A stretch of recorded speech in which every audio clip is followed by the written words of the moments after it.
Salve, salve galera, Carlos Costa na companhia de Guilherme Lou aqui nos estúdios da Motorsport Network em São Paulo, feriado aí, mas o noticiário da Fórmula 1 segue firme e forte e hoje a gente repercute uma notícia não tão boa para a Andretti que tenta aí entrar na Fórmula 1, né, tá em guerra com as atuais equipes do grid, bem como a Liberty Media, dona da categoria, para fazer esse ingresso, ainda que tenha o respaldo da FIA, né, mas vai precisar de motor e a notícia não é positiva nesse sentido, né, Gui?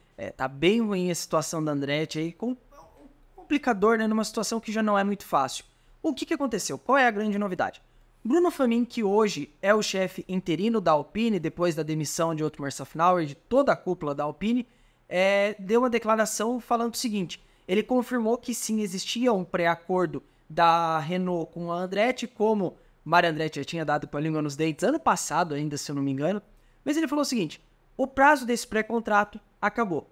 A gente esperava que a Andretti fosse ter uma resposta mais cedo no ano e agora a situação o prazo desse pré-contrato acabou. Bom deixar bem claro, a Renault não fechou completamente a porta para a Andretti. Ela ainda fala que podemos negociar, porém agora tem que ser um contrato completo, mais complexo, etc e tal. Então a situação já se complica, até porque na mesma entrevista o Famin ele vem com esse discurso de abriremos as portas para uma 11ª equipe se ela agregar valor à Fórmula 1, que é um negócio que a gente já tem ouvido de Toto Wolff, de Frederico Vasseur, de Christian Horner, tá seguindo ali a toada dos outros chefes de equipe. Sem dúvidas, é um complicador importante para a Andretti. As equipes atuais do grid que não estão muito felizes com essa possível chegada da Andretti, justamente porque terão de dividir o dinheiro de premiação com mais um time, né? Então, até por isso a gente tem um boicote praticamente generalizado, a McLaren é uma das poucas exceções. E claro, muitos se questionam, a Andretti não anunciou a parceria com a General Motors via Cadillac para entrar na Fórmula 1, então por que o motor seria Renault? Então, é uma situação complicada, né? E o que a galera tem que entender é que fornecer motor na Fórmula 1 não é esse tipo, opa, quero fornecer motor, vou chegar. Não, você tem que passar por um processo seletivo, uma aprovação da FIA, posteriormente uma aprovação da Fórmula 1, assim como a Andretti está passando por esse processo agora. E o processo de fornecimento de motores começou muito antes. Ali no começo de janeiro, a gente teve a divulgação da lista final das 6 montadoras cacifadas para 2026. E elas passaram por um processo muito longo, começou ainda em 2022. Então a Cadillac perdeu esse bonde para 2026. Ela pode pensar para 2028, 2029 e a própria Andretti já vem sinalizando essa possibilidade.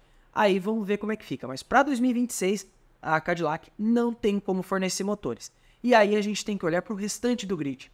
A Alpine, que a Renault vai dar o nome de Alpine mesmo para o motor em 2026, fica uma possibilidade distante.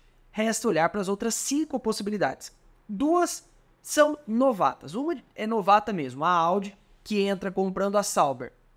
A outra é a Honda, que a volta dos que não foram, né, ainda está ali com a Red Bull, mas entra de fato novamente como Honda na parceria com a Aston Martin. Por que eu falo que são entradas novas? São trabalhos diferentes. No caso da Audi, um trabalho realmente inédito. E eu não vejo essas 2 montadoras hoje se abrindo para equipes clientes em 2026. Até pela capacidade de produção de unidades. Exatamente. A Audi especialmente, né, tá aprendendo ainda o negócio. Não tem por que se jogar já com 4 motores de uma vez. Aí restam as outras 3 opções. Mercedes, Ferrari e Red Bull, que aí vai ser a Red Bull Ford Powertrains. A Ferrari hoje fornece o motor para 3 equipes, si própria, Haas e a Alfa Romeo. Para 2026 a gente pode excluir a Alfa Romeo, que ela volta a ser Sauber ano que vem, e 2026 Audi. Então a Ferrari teoricamente teria capacidade para fornecer para mais uma. Mercedes hoje fornece para 4 equipes, a si própria, a Aston Martin, a McLaren e a Williams. A Aston Martin vai para a Honda, então a gente já sabe que é uma menos, 3 equipes tendo capacidade para mais uma. E a Red Bull, ela vai fornecer motores para si própria e para a AlphaTauri, independente de qual vai ser o nome da equipe ano que vem. E o Christian Horner já vem sinalizando a possibilidade de fornecer motores para mais 2 equipes. Então, vaga por ali tem. Só que para uma Andretti que já não é muito benquista dentro da Fórmula 1, fechar um acordo de fornecimento de motores é um pouco complicado. O que salva o couro da Andretti nesse momento? O regulamento da Fórmula 1 não permite que uma equipe não tenha fornecedor de motores. Então, caso a Andretti feche o acordo comercial com a Fórmula 1, ela tem a obrigação de ter um motor. E aí, se não conseguir fechar um acordo por bem com alguém, a FIA e a Fórmula 1 têm total poder de designar uma fornecedora de motores. aí vai ser por bem ou por mal. Fica interessante todo esse rolo aí, né? E no caso da Red Bull Powertrains Ford, ainda que seja uma já montadora do grid, vai ser uma nova também, porque deixa de ter a Honda, né?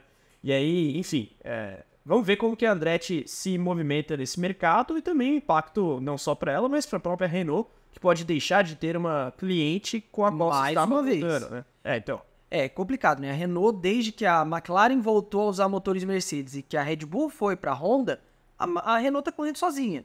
Isso aí, se eu não me engano, desde 2020, porque em 2019 a McLaren usava motores Renault. A gente já tá então no 4º ano da Renault correndo sozinha. E aí ela corre o risco de entrar numa nova era, ainda sem uma equipe cliente. Querendo ou não, quanto mais motores você tem no grid, mais carros, mais dados de telemetria você consegue coletar, e isso ajuda no desenvolvimento da unidade de potência. Você fazer isso só com 2 carros é muito complicado, teu desenvolvimento acaba sendo limitado. E a gente já via a Renault falando isso desde a última fase de Cyril Abiteboul. Ele estava correndo atrás de uma equipe cliente. Aí ele sai, entra essa direção nova, não, vamos com calma, estamos ok, só com a gente. Mas aí agora já vem um novo motor. Que querendo ou não, 21 para 22, foi uma mudança muito pequena nos motores. O motor estava inclusive congelado. Agora, para 2026, é uma nova era. É um motor completamente diferente para a Fórmula 1. Então você ter só 2 carros te entregando dados de telemetria é muito limitado frente ao que as outras equipes podem fazer. Uma Mercedes que tem, no momento confirmado, 6 carros, podendo ter 8, tem uma janela de desenvolvimento muito maior. Então, a Renault tem que sim correr atrás de uma equipe cliente, senão corre o risco de ficar para trás, como já está nesse momento, né? A gente tem toda essa novela dos 50 cavalos de potência a menos, a discussão de um retorno de BOP, de equalização de performance. É complicada a situação ali.